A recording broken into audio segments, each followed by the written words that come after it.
Hola, bienvenido a nuestro canal. Disfruta esta historia. Con tu sueldo miserable, ahora cada quien paga lo suyo. Ya no voy a mantenerte. Las palabras de Rodrigo cayeron sobre la mesa como piedras lanzadas contra un cristal. Dejé mi tenedor sobre el plato con una suavidad que contrastaba brutalmente con el ruido de sus cubiertos golpeando contra la porcelana. Él seguía cortando su carne con movimientos bruscos, sin mirarme a los ojos, como si acabara de comentar sobre el clima, y no de dinamitar 7 años de matrimonio con una sola frase. Respiré hondo. Una vez. 2 veces. Sentí cómo el aire llenaba mis pulmones y luego los abandonaba, llevándose consigo algo que nunca podría recuperar. Lo miré fijamente hasta que tuvo que levantar la vista. Entonces sonreí. Una sonrisa tranquila, casi dulce, del tipo que se usa cuando finalmente entiendes un chiste que llevabas años sin captar. Me parece perfecto, dije con una voz tan serena que ni yo misma la reconocí. Empezamos mañana mismo. Vi cómo la expresión de suficiencia le congelaba en el rostro. Sus ojos parpadearon 2 veces. 3. Abrió la boca como un pez fuera del agua. La cerró. Esperaba gritos, tal vez lágrimas, súplicas de que no fuera así. Esperaba que me derrumbara como esas mujeres en las telenovelas que su madre veía religiosamente cada tarde. Llevaba 34 años en este mundo y había aprendido algo fundamental. La calma desconcierta más que cualquier berrinche, y el silencio duele más que 1000 palabras. Bien, masculló finalmente, volviendo a su plato con un asentimiento de cabeza que pretendía ser firme pero que solo revelaba inseguridad. 3 días después, cuando su madre y sus 2 hermanos entraron a la cocina aquella tarde de domingo, gritaron histéricos al ver las ollas vacías y la mesa sin mantel. Pero estoy adelantándome. Déjenme contarles cómo llegamos hasta ese momento, cómo se construye lentamente el camino hacia la destrucción de un matrimonio. Mi nombre es Patricia Elena Morales de Guzmán, aunque ese de Guzmán ahora me pesa como un grillo en el tobillo. Tengo 34 años y trabajo como gerente de operaciones en una empresa de logística internacional. Mi salario mensual es de $2.800, más bonos trimestrales que pueden llegar a 1.500 adicionales. Rodrigo Guzmán, mi esposo, es contador en una firma mediana y gana $1.600 al mes, sin bonos, sin posibilidad de ascenso porque, según él, su jefe lo tiene en la mira por envidia. Durante los 7 años de nuestro matrimonio, esta diferencia salarial nunca había sido un problema, o al menos yo creía que no lo era. Qué ingenua fui, qué ciega decidí estar. Nos conocimos en la universidad. Yo estudiaba administración de empresas, él contabilidad. Nos sentamos juntos en una clase de matemáticas financieras porque llegué tarde y era el único lugar disponible. Me prestó su calculadora cuando la mía se quedó sin pilas. 3 meses después me pidió que fuera su novia con un ramo de girasoles y un discurso nervioso en medio del estacionamiento. Nos casamos 2 años después de graduarnos, en una boda pequeña pero bonita que pagué en su mayoría yo, aunque en las fotos sale él entregándole los sobres a los proveedores. Compramos un departamento cómodo en una zona céntrica, de 2 recámaras y 2 baños, con cocina integral y un pequeño balcón donde yo soñaba con poner plantas. Teníamos 2 autos, el mío, un sedán negro que compré nuevo con mi primer bono anual, y el suyo, un compacto blanco que heredó de su padre. Salíamos a cenar los viernes a lugares bonitos. Íbamos al cine. Viajábamos una vez al año a la playa.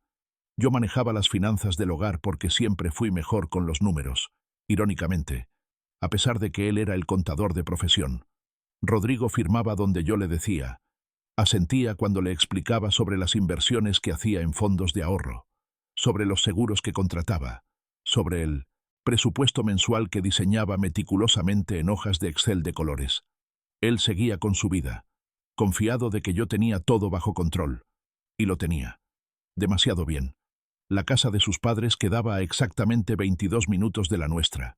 27 si había tráfico. Su madre, doña Cecilia Montero, viuda de Guzmán, enviudó hace 5 años cuando su esposo murió de un infarto fulminante mientras veía un partido de fútbol.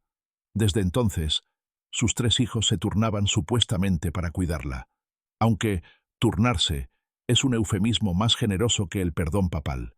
En realidad, cada domingo sin falta, Rodrigo y yo íbamos a comer a su casa. Y cuando digo íbamos a comer, cometo una mentira por omisión que ya es hora de corregir. Yo cocinaba para toda la familia, mientras ellos esperaban sentados como señores feudales esperando el banquete. Cada sábado por la mañana, sin importar si había dormido bien, o si me dolía la cabeza, o si había tenido una semana laboral del infierno, me levantaba a las 7. Me duchaba, me vestía con ropa cómoda y salía al mercado municipal. No al supermercado, no, al mercado, porque doña Cecilia insistía en que la comida del mercado era más fresca, más sabrosa, más auténtica. Recorría los puestos comprando 3 kilos de carne de res para el guisado, 2 pollos enteros para el caldo, verduras frescas que seleccionaba una por una, tortillas hechas a mano que compraba todavía calientes, chiles serranos y jalapeños para la salsa que picaba hasta que me lloraban los ojos, tomates maduros pero no pasados, cebollas grandes, ajos frescos, cilantro, frutas para el postre, refrescos de todos los sabores porque cada quien tenía su preferencia, y cervezas, siempre cervezas para los hombres que se iban a sentar a ver el fútbol. El ticket del mercado raramente bajaba de $250. Algunos sábados llegaba a 300. Multiplicado por 52 semanas al año, eran más de $13.000 anuales solo en comida para la familia de mi esposo. Dinero que salía directamente de mi cuenta bancaria, aunque en mi cabeza seguía siendo nuestro dinero. Ese concepto romántico e idiota del matrimonio que te enseñan, pero que solo funciona cuando ambos están ciegos, o cuando uno es demasiado generoso y el otro demasiado convenenciero. Llegaba a casa de doña Cecilia a las 9 de la mañana en punto.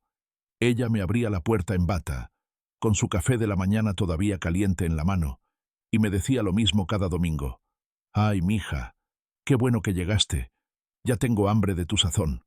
Como si mi sazón fuera magia espontánea, y no 4 horas de trabajo forzado. Me instalaba en su cocina, que ella mantenía impecable pero que nunca usaba para más que calentar café, y comenzaba el ritual. Primero lavaba y desinfectaba todas las verduras. Luego ponía el caldo en la estufa con el pollo y las verduras.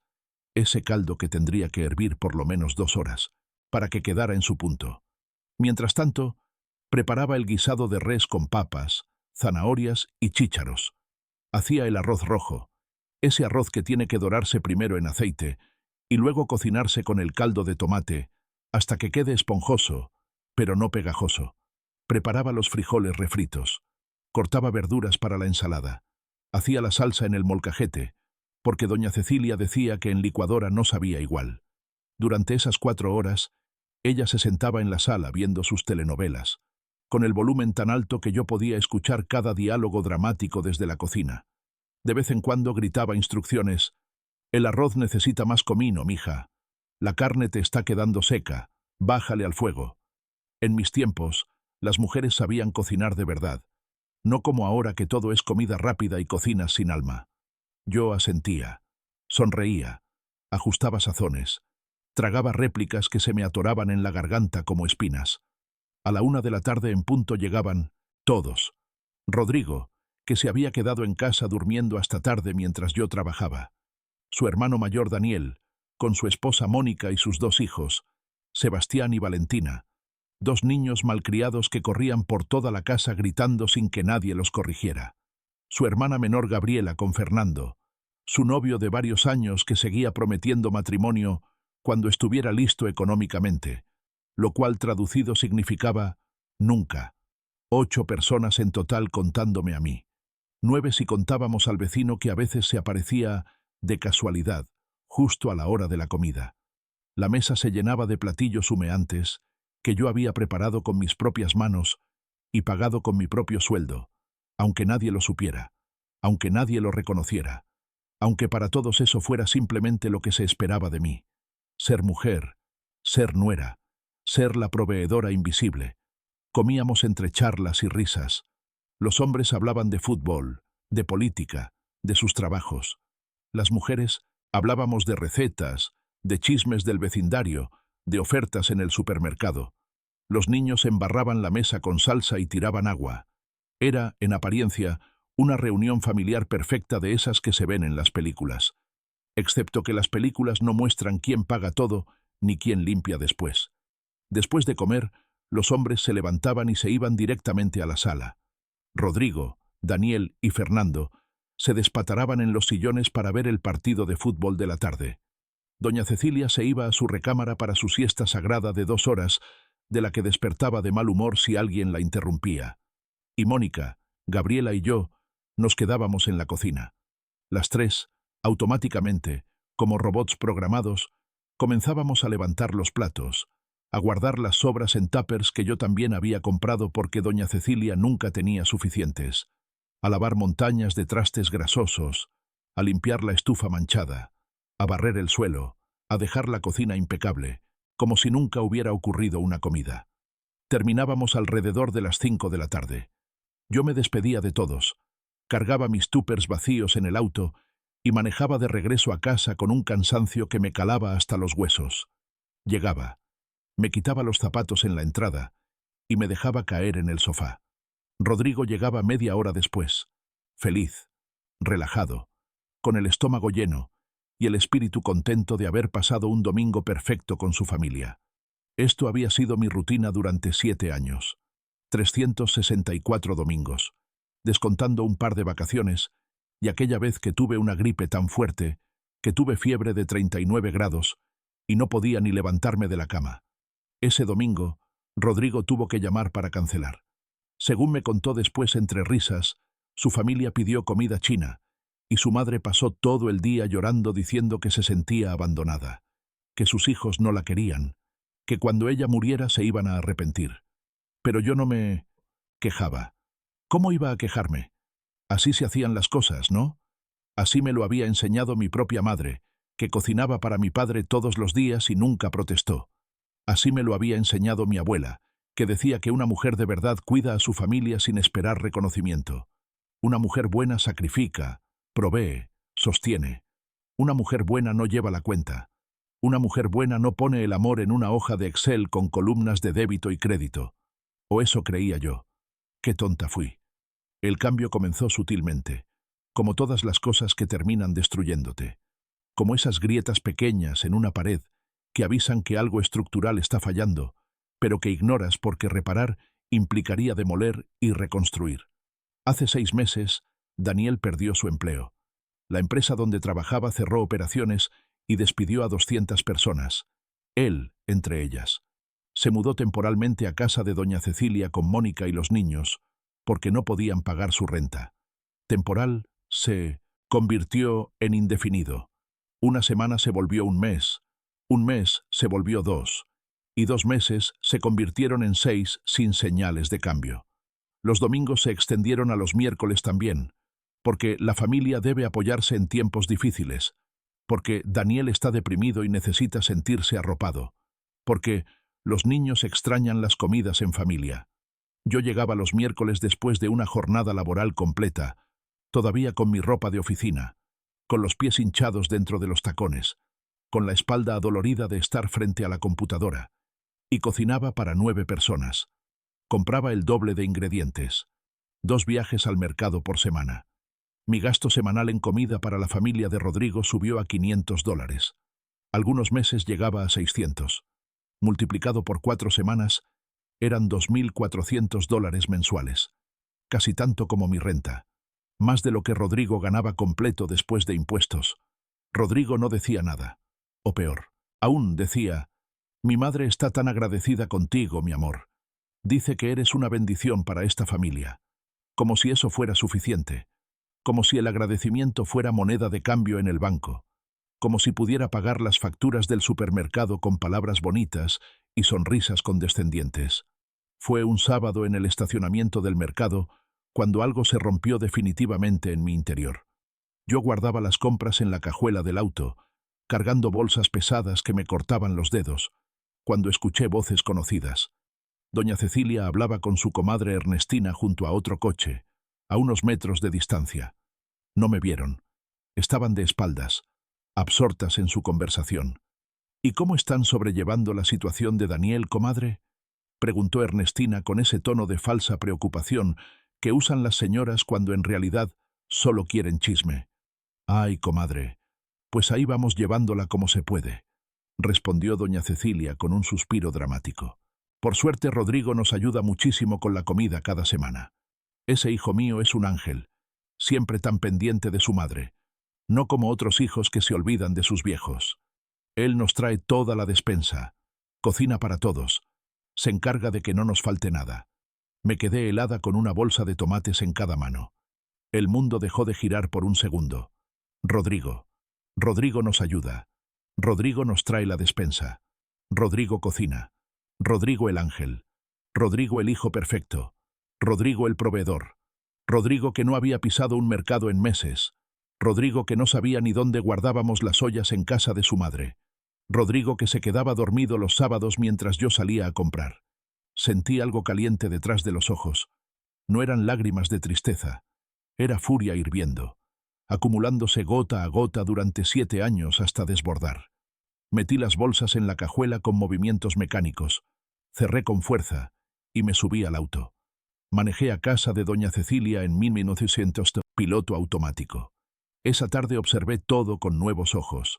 Observé cómo Rodrigo recibía las alabanzas por el guisado perfectamente sazonado. Ay, hijo, la carne te quedó deliciosa, jugosita.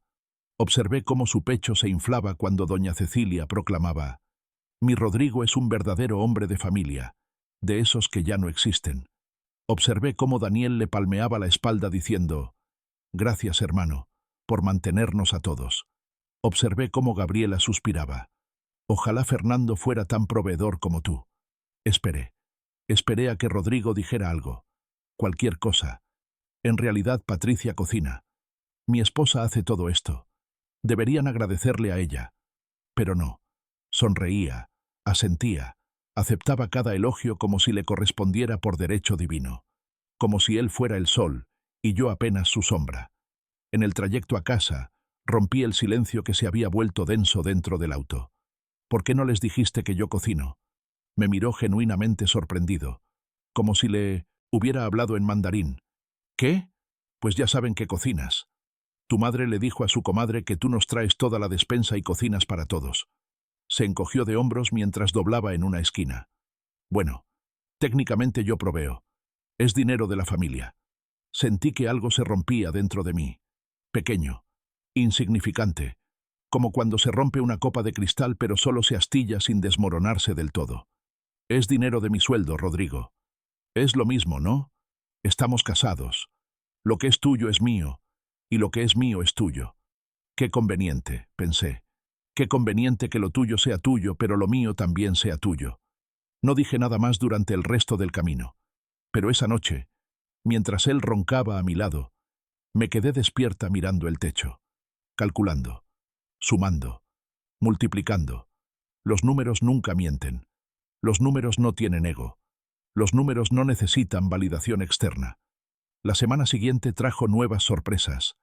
Daniel apareció un martes en casa de su madre con una oportunidad de oro. Había conseguido una entrevista para un trabajo en otra ciudad, pero necesitaba verse profesional.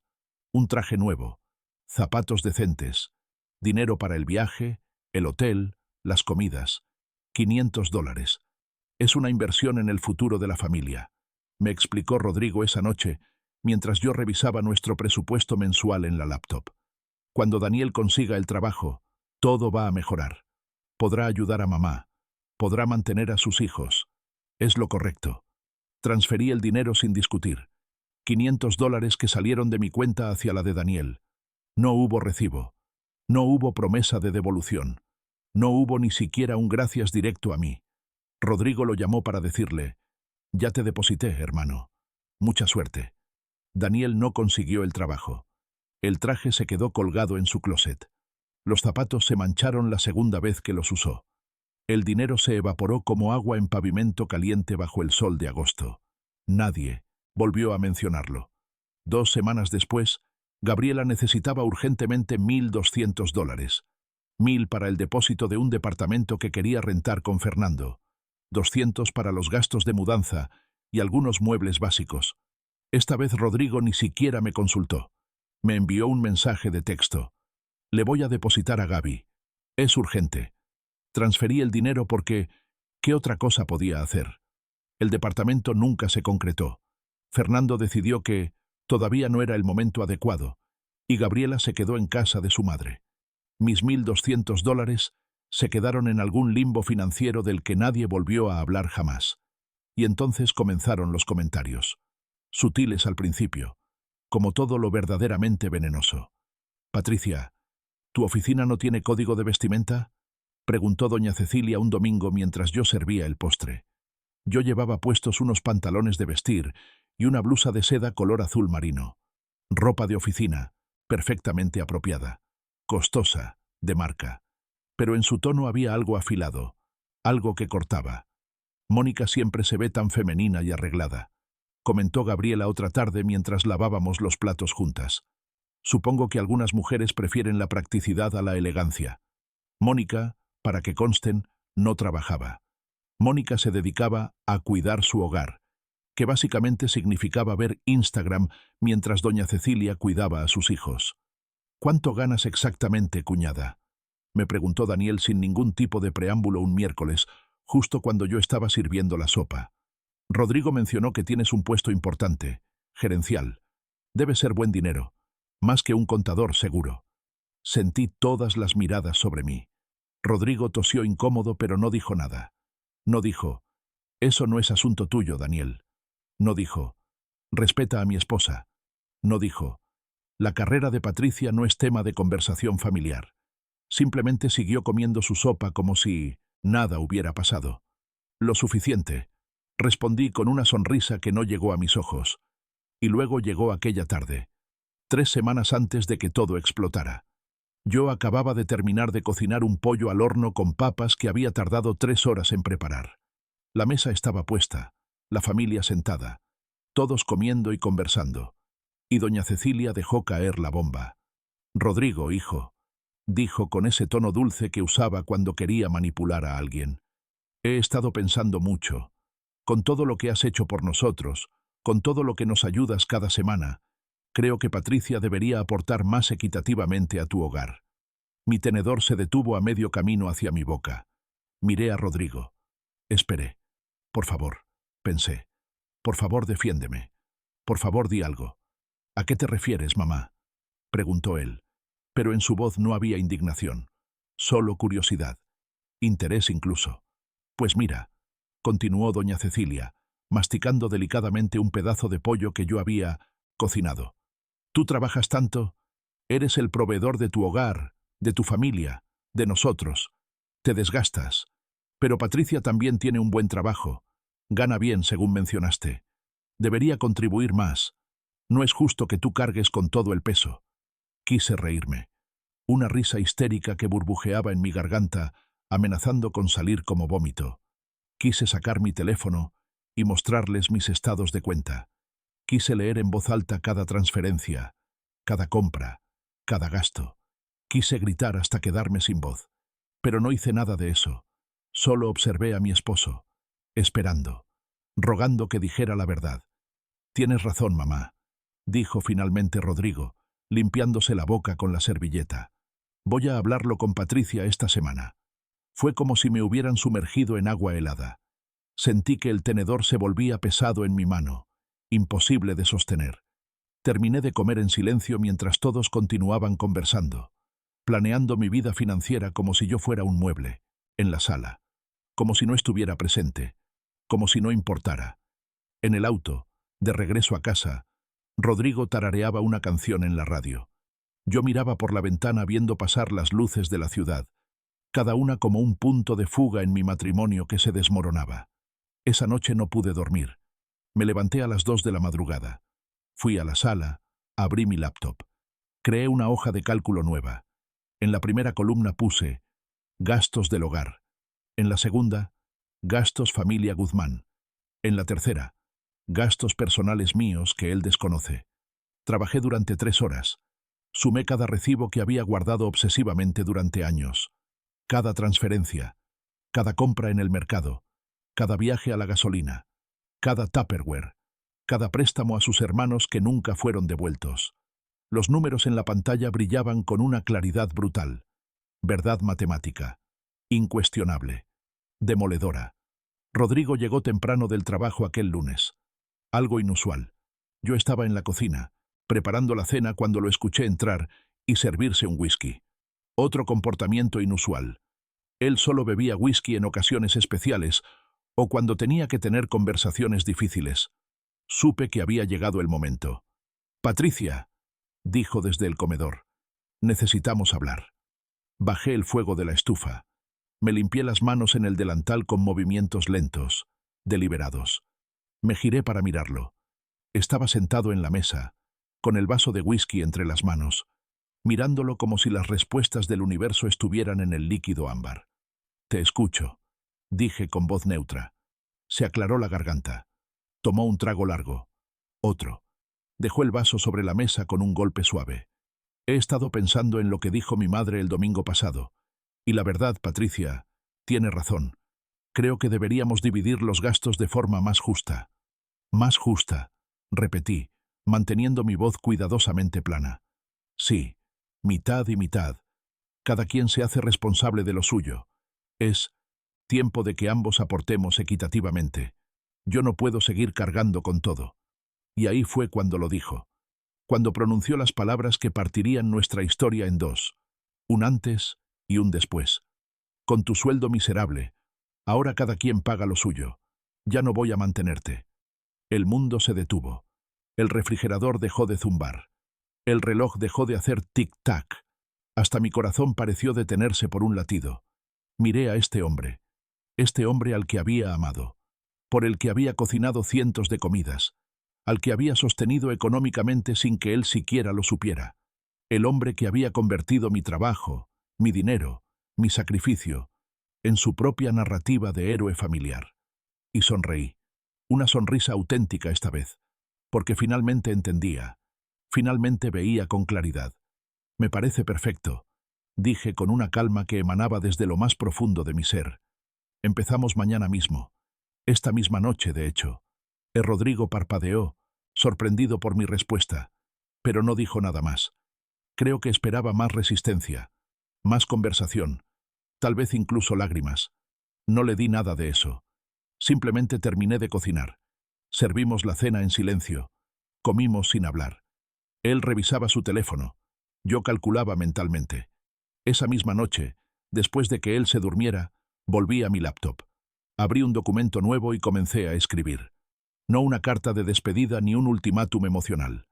No, algo mucho más efectivo. Un presupuesto detallado. Dividí todo por la mitad. Absolutamente todo. La renta del departamento. $1.200 mensuales, 600 cada uno. Los servicios de luz, agua, gas, internet, $300 en total, 150 cada uno.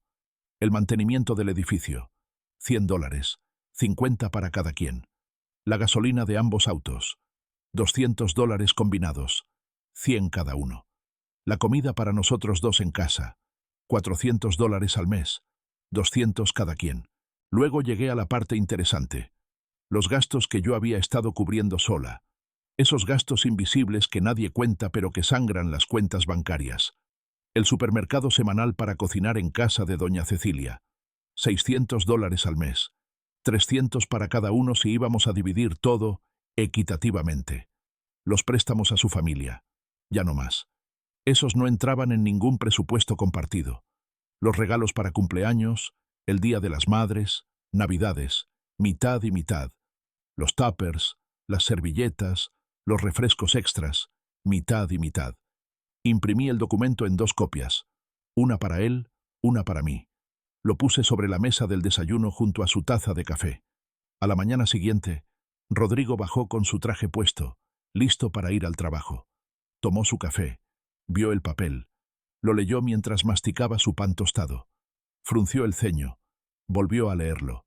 $300 mensuales para comidas en casa de mi mamá, preguntó, señalando la línea con el dedo. Así es, respondí sin levantar la vista de mi propio café. Es tu parte de los 600 que cuesta alimentar a tu familia cada mes. Promedio conservador, de hecho. Pero, es mi familia. Exacto. Tu familia. Por eso pagas tu parte. Yo pagaré la mía. Abrió la boca. La cerró. Miró el papel como si fuera un documento en idioma extranjero. Finalmente lo dobló.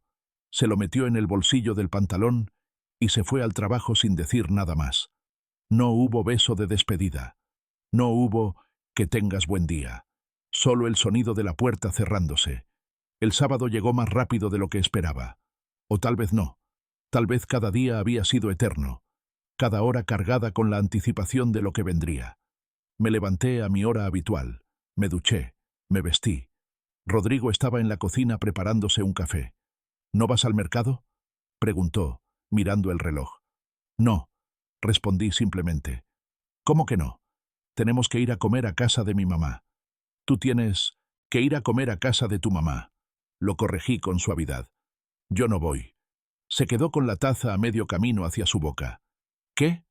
Rodrigo, ayer revisé mi cuenta. ¿Sabes cuánto transferiste para tu parte de los gastos semanales de comida en casa de tu madre? Hice una pausa. $0. Entonces no veo por qué yo debería ir a cocinar y pagar $300 de mi bolsillo esta semana tampoco. Patricia, es mi familia. Es tu familia, repetí, manteniendo mi voz calmada. Y estoy completamente de acuerdo en que la ayudes. Pero dijiste que dividiríamos todo equitativamente, que cada quien pagaría lo suyo. Esto es lo mío. Me quedo en casa este domingo.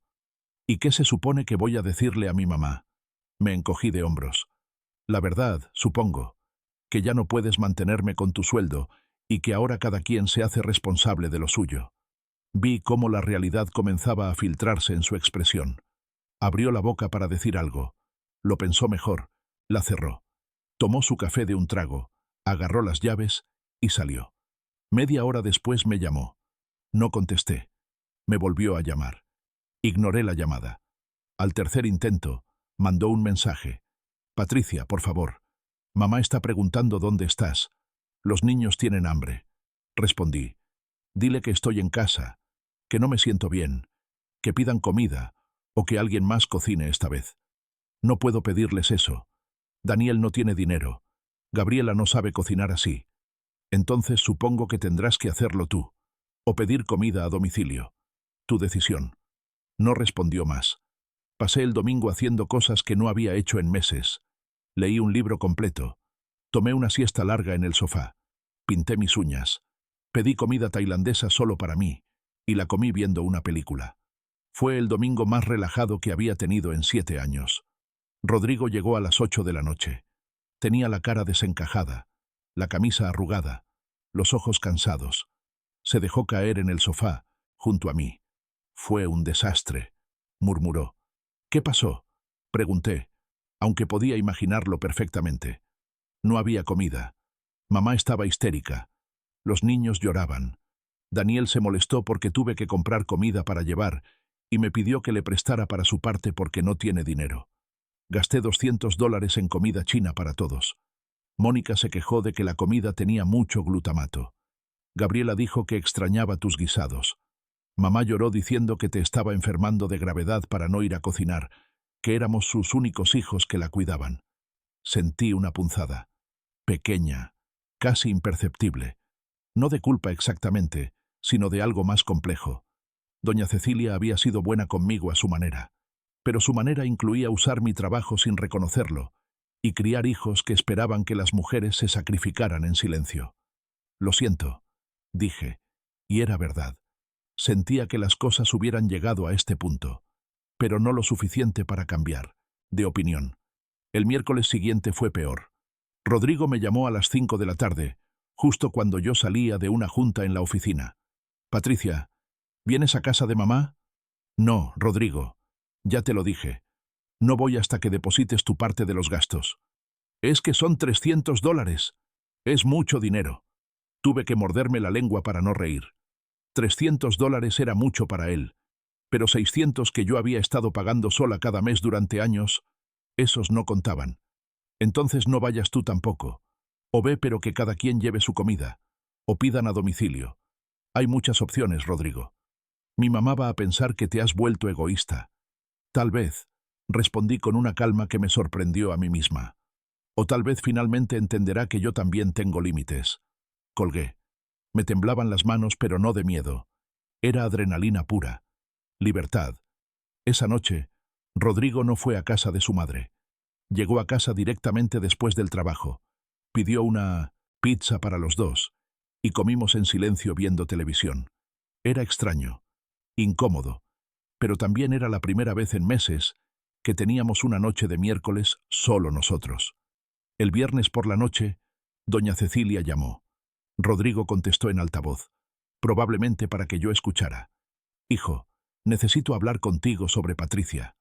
Dime, mamá. Mira, no quiero meterme en tu matrimonio, pero me preocupa. Hace 2 semanas que no viene a cocinar. ¿Está enojada con nosotros? ¿Hicimos algo malo? Miré a Rodrigo. Esperé. Esta era su oportunidad. Podía decir la verdad. Podía explicarle a su madre que yo había estado pagando todo durante años, que sus palabras hirientes sobre ya no mantenerme habían sido el detonante, que su familia había tomado mi generosidad como obligación. Patricia ha estado muy ocupada con el trabajo, mamá, dijo en cambio. Ya sabes cómo son los proyectos de fin de mes. Cobarde, mentiroso, cobarde. Ah, respondió doña Cecilia, pero en su voz había escepticismo. Bueno, espero que pronto se le pase esa carga de trabajo. Los niños la extrañan. Yo extraño sus comidas. Nadie cocina como ella. Yo también las extraño, mamá, dijo Rodrigo, y por primera vez creo que estaba siendo honesto. Después de colgar, se quedó mirando el teléfono en su mano por largo rato. Podrías simplemente decirle la verdad, comenté sin mirarlo. ¿Qué verdad? Que tú no eres quien paga esas comidas, que nunca lo has sido, que yo he estado subsidiando tus comidas familiares durante 7 años mientras tú te llevas el crédito. Se tensó. No me llevo el crédito. Tu madre le dice a sus amigas que tú eres el hijo proveedor que los mantiene. Daniel te agradece por ayudarlos económicamente. Gabriela te pone como ejemplo a Fernando. ¿Y quién paga realmente todo eso, Rodrigo? Silencio. Largo. Pesado. Pensé que no te importaba, dijo finalmente en voz baja, que lo hacías porque amabas a mi familia. Y los amaba, respondí, y noté que usé el pasado. Pero amor no significa ser invisible. Amor no significa que abusen de ti mientras otro se lleva la gloria. No respondió. Se fue a la cama temprano. Yo me quedé en la sala calculando cuánto dinero había ahorrado en estas 2 semanas. $1.200. $1.200 que normalmente habrían desaparecido en comida, en gastos para su familia, en préstamos que nunca se devolverían. El domingo siguiente, Rodrigo se levantó temprano. Se vistió, agarró las llaves. ¿Vas a casa de tu mamá? Pregunté. Sí, voy a comprar comida en el mercado y voy a cocinar allá. Lo miré sorprendida. ¿Vas a cocinar tú? No tengo opción, ¿verdad?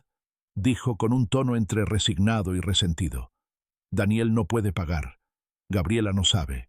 Mamá no puede estar tanto tiempo de pie. Alguien tiene que hacerlo. ¿Y vas a pagar tú el mercado?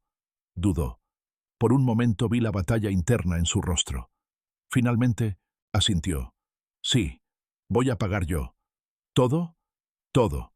Se fue. Volví a mi libro, a mi café, a mi domingo de paz.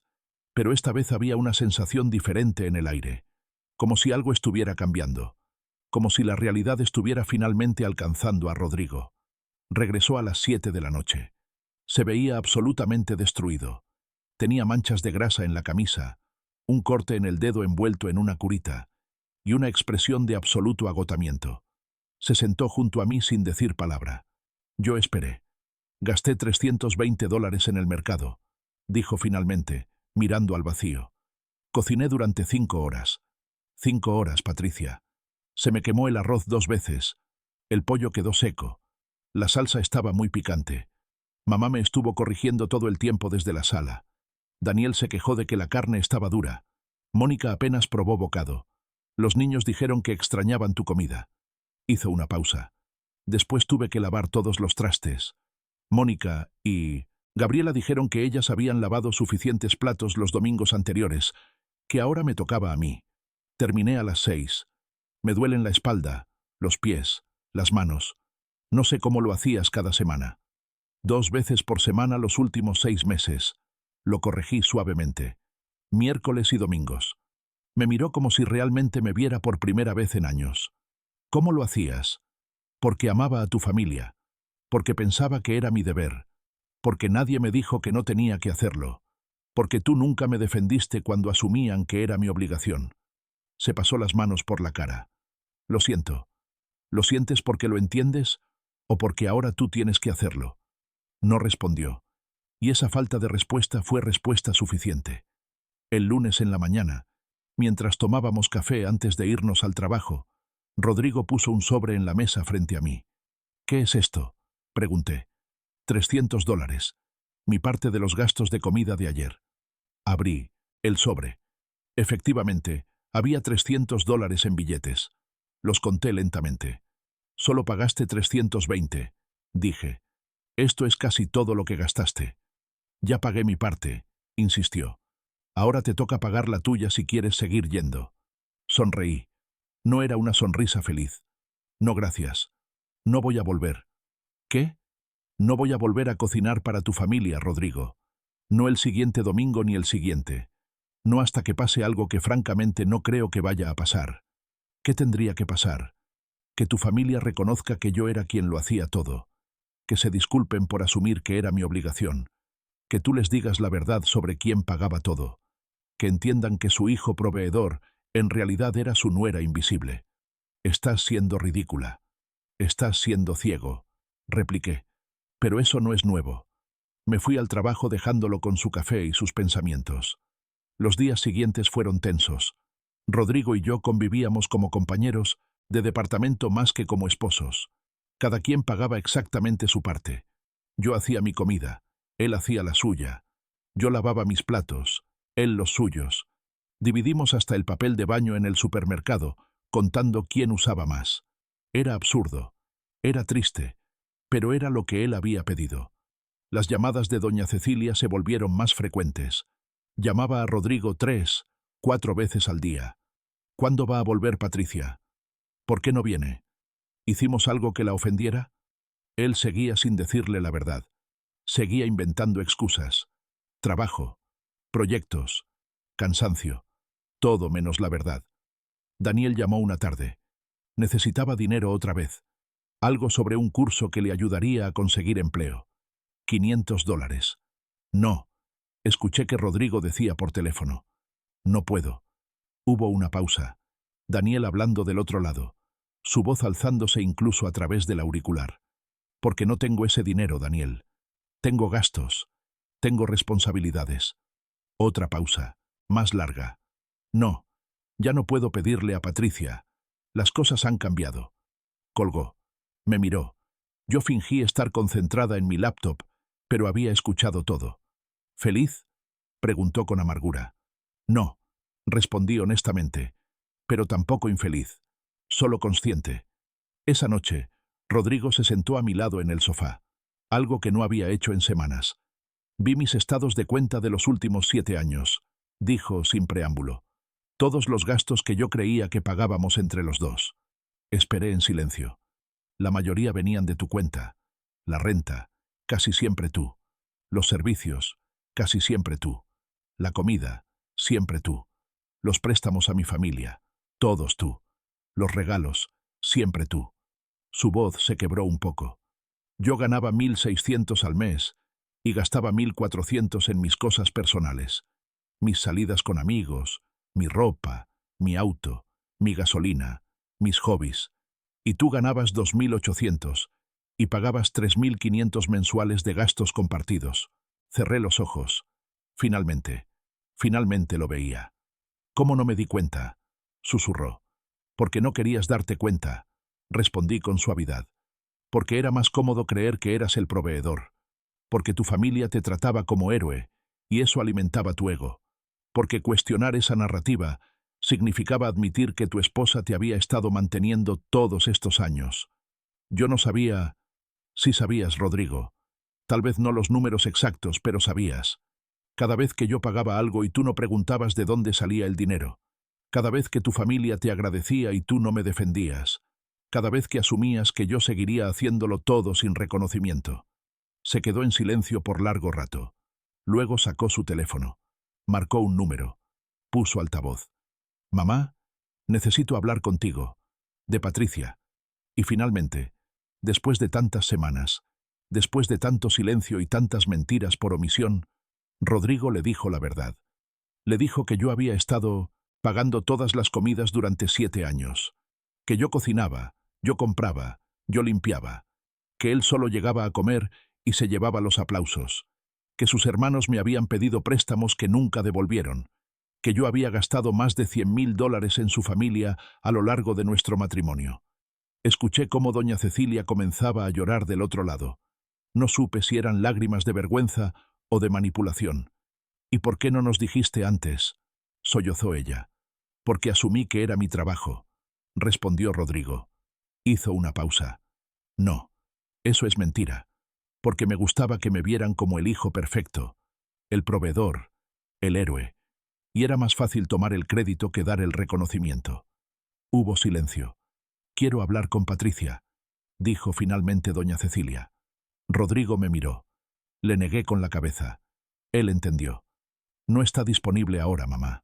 Pero creo que todos necesitamos pensar en esto, en cómo tratamos a Patricia, en lo que asumimos, en lo que nunca agradecimos». Colgó. Se quedó sentado con el teléfono en las manos, mirándolo como si fuera un objeto extraño. «Gracias», dije simplemente. «Es muy tarde, ¿verdad?», preguntó sin mirarme. «Sí», respondí con honestidad.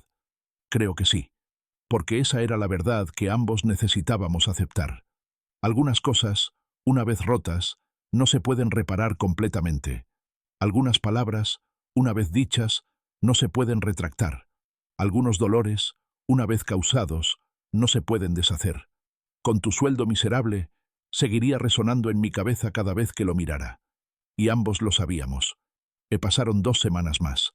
2 semanas de silencio incómodo, de comidas separadas, de vidas paralelas bajo el mismo techo. Rodrigo seguía yendo solo a casa de su madre los domingos. Regresaba cada vez más cansado, más callado, más consciente. Yo seguía con mi rutina. Trabajo, gimnasio, lectura, paz. Una paz extraña, teñida de melancolía, pero paz al fin. Una tarde llegué a casa y encontré a doña Cecilia sentada en la sala. Rodrigo estaba junto a ella, con las manos entrelazadas, nervioso.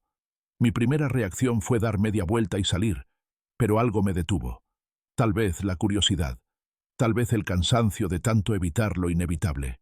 «Patricia», dijo doña Cecilia poniéndose de pie. Se veía más pequeña de lo que recordaba, más frágil, o tal vez yo simplemente la estaba viendo con ojos diferentes. «¿Podemos hablar?». Miré a Rodrigo. Él asintió casi imperceptiblemente. Me quité los zapatos, dejé mi bolso en la entrada y me senté en el sillón frente a ella.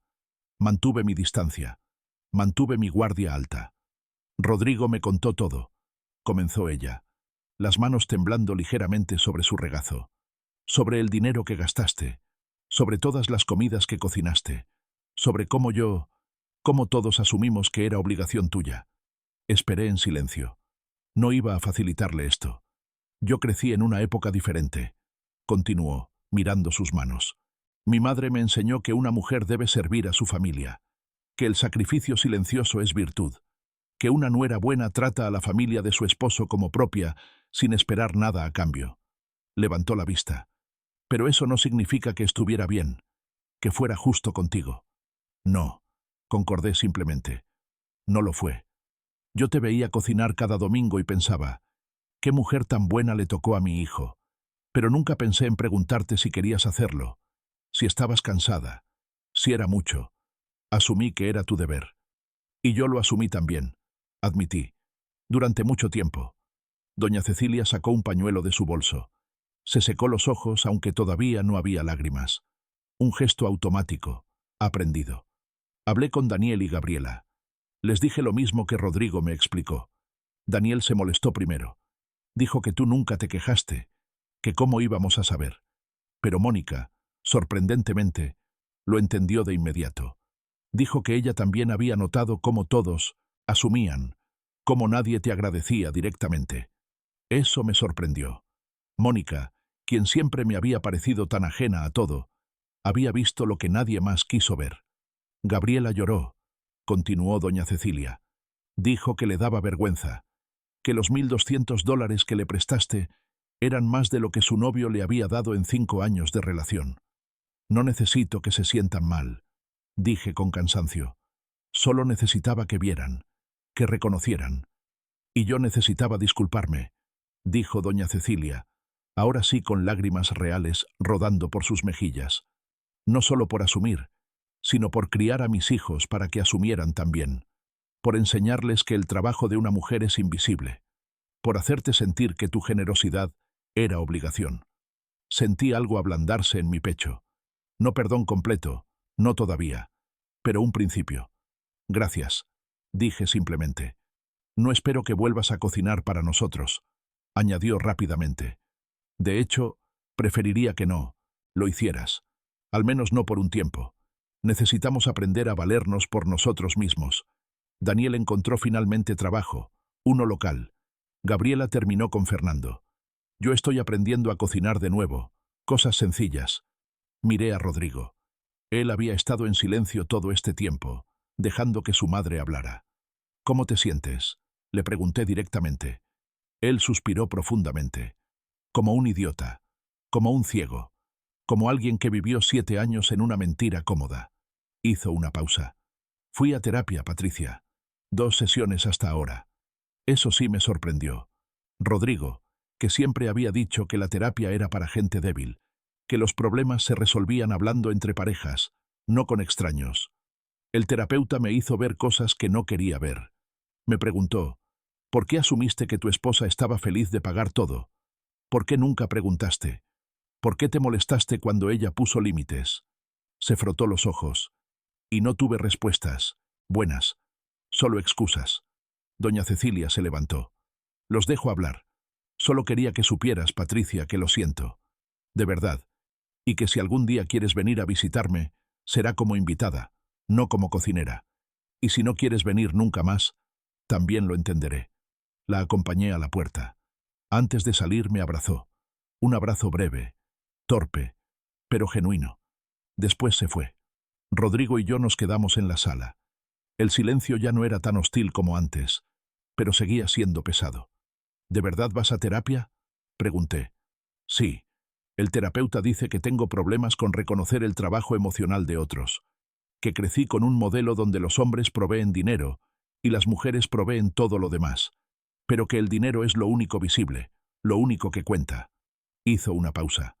Dice que es un problema generacional, pero que yo soy responsable de desaprenderlo.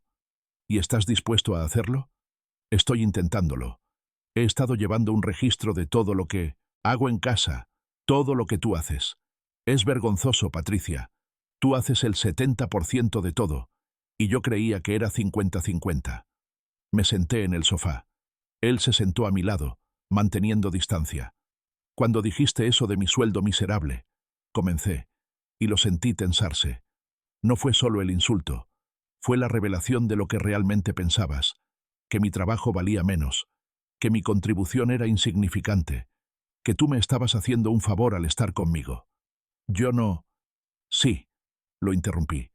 Tal vez no conscientemente, pero en algún nivel lo creías, y tu familia lo creía también.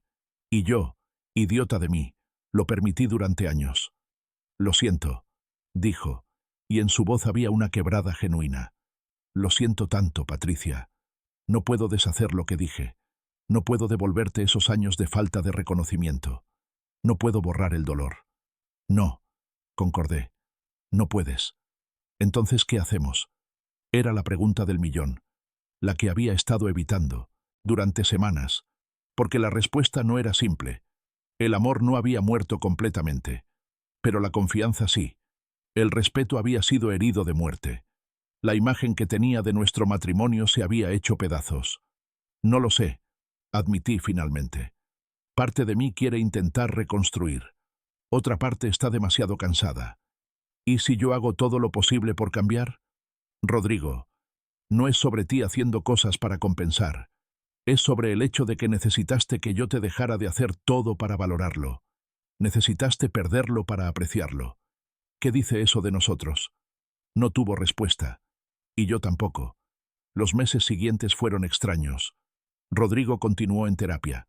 Comenzó a pagar exactamente su mitad de todo, puntualmente, sin que yo tuviera que recordárselo. Empezó a cocinar para sí mismo, a limpiar sus propios desastres, a lavar su propia ropa. Se volvió autosuficiente de maneras que nunca había sido. Pero la distancia entre nosotros seguía ahí. Dormíamos en la misma cama pero sin tocarnos. Conversábamos pero sobre cosas superficiales. Convivíamos pero no vivíamos juntos realmente. Una tarde, 3 meses después de todo esto, Rodrigo llegó con un sobre. «¿Qué es?», pregunté. «Ábrelo». Dentro había un cheque. Por $32.000. Me quedé mirándolo sin entender. Hice cálculos, explicó Rodrigo. 32.000 es aproximadamente lo que gastaste en mi familia durante nuestro matrimonio, más allá de lo que hubiera sido justo. Comidas, préstamos, regalos, todo. No puedo devolverte el tiempo ni el esfuerzo, pero puedo devolverte el dinero. ¿De dónde sacaste $32.000? Vendí mi auto. Pedí un préstamo. Saqué todos mis ahorros. Se encogió de hombros. Es lo menos que puedo hacer. Miré el cheque. $32.000. Una suma considerable, pero también una suma que no arreglaba nada. El dinero nunca había sido realmente el problema. Era lo que representaba: la invisibilidad, la falta de reconocimiento, el dar por sentado. «No lo quiero», dije, devolviéndole el sobre. «Patricia, no lo quiero, Rodrigo, porque si lo acepto, es como si pudieras comprar tu salida de esto, como si el dinero compensara todo. Y no lo hace. Entonces, ¿qué quieres? Quiero que entiendas que esto no se trata de transacciones, no se trata de saldar cuentas, se trata de respeto, de ver a tu pareja, de no asumir que su trabajo no cuenta porque no produce facturas». Puso el sobre en la mesa entre nosotros. «El dinero está ahí si cambias de opinión. Es tuyo. Lo gané específicamente para devolvértelo. ¿Sacrificaste tu auto por esto?» «Sí». «¿Por qué?» «Porque necesitaba hacer algo. Algo concreto. Algo que me doliera tanto como a ti te dolió todo esto». Y ahí fue cuando me di cuenta. Rodrigo había cambiado. No completamente. No perfectamente. Pero estaba intentándolo de verdad. Vendió su auto, ese símbolo de su independencia, masculina, para tratar de compensar aunque fuera una fracción del daño causado. Pero el problema era que yo también había cambiado, y no estaba segura de poder volver a ser la mujer que fui. «Necesito tiempo», dije finalmente. «Necesito saber si puedo volver a confiar en ti, si puedo volver a verte como mi compañero y no como alguien que me usó». «¿Cuánto tiempo?» «No lo sé. Tal vez meses, tal vez años, tal vez nunca». «¿Vas a pedirme el divorcio?» La pregunta flotó en el aire entre nosotros. Pesada. Definitiva. «No ahora», respondí. «Pero no te prometo que no lo haré eventualmente». Asintió. Aceptó. Porque, ¿qué otra cosa podía hacer? 6 meses después de todo esto, las cosas seguían siendo complicadas. Rodrigo y yo seguíamos juntos, pero era un matrimonio transformado. Él seguía en terapia.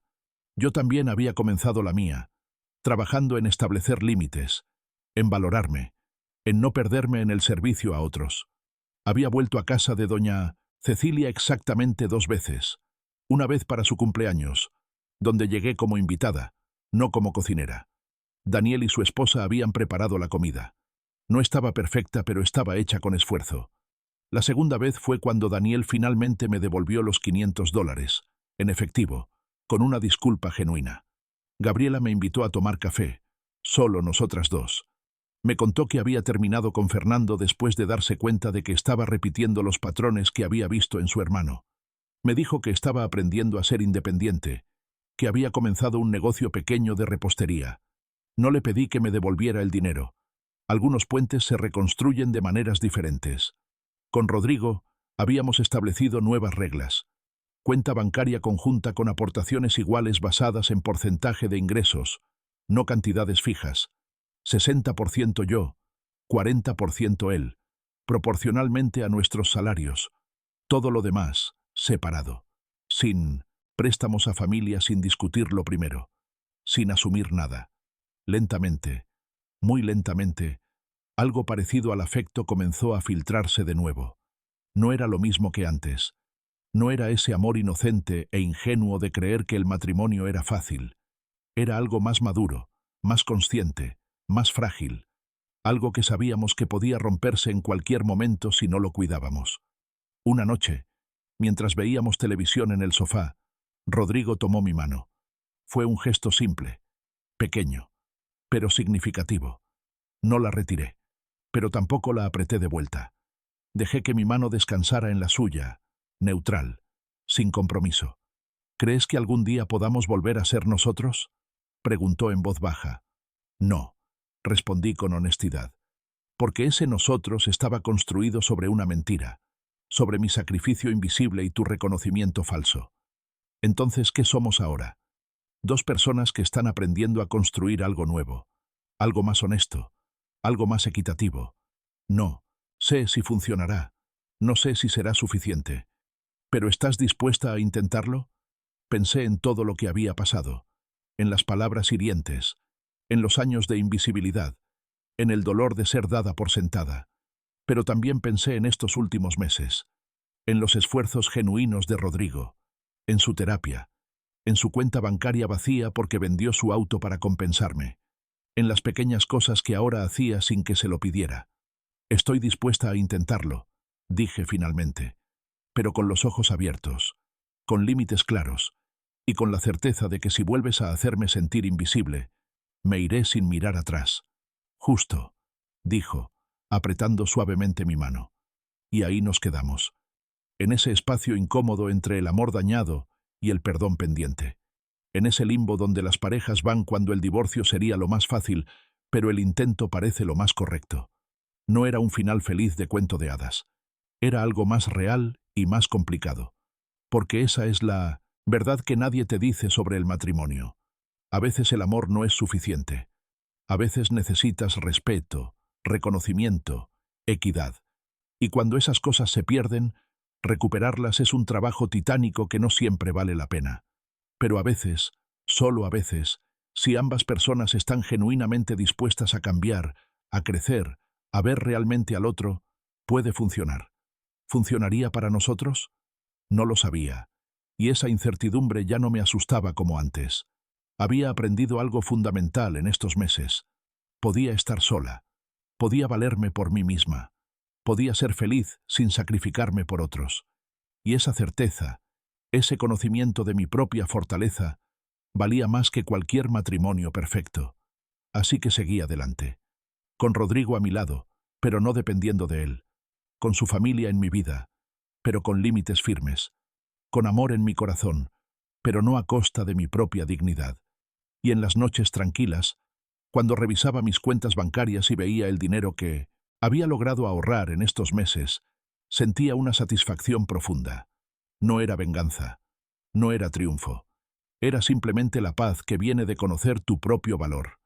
Con tu sueldo miserable, había dicho Rodrigo aquella noche que lo cambió todo.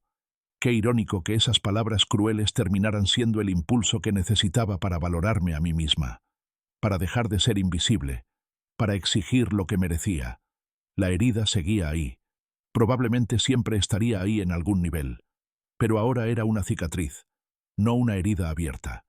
Y las cicatrices nos recuerdan de dónde venimos, qué sobrevivimos, qué aprendimos. Miré a Rodrigo, todavía con mi mano en la suya, y sentí algo complejo. No amor incondicional como antes, pero tampoco odio.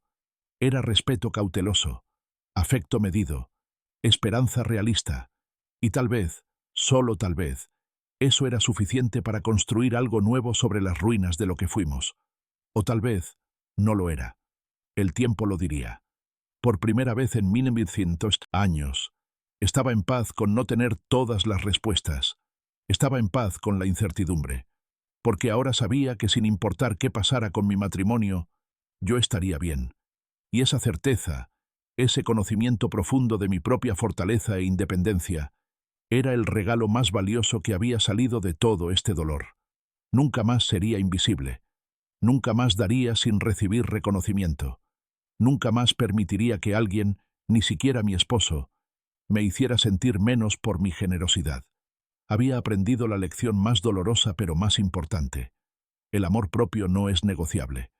Y ninguna relación, por importante que sea, vale la pena si requiere que traiciones esa verdad fundamental. Las palabras de Rodrigo habían roto algo en mí aquella noche. Pero de esas grietas había brotado algo nuevo. Una versión más fuerte, más consciente, más auténtica de mí misma. Y esa mujer, la que había emergido del dolor y la invisibilidad, esa mujer ya no necesitaba ser rescatada ni validada por nadie. Esa mujer se había rescatado a sí misma.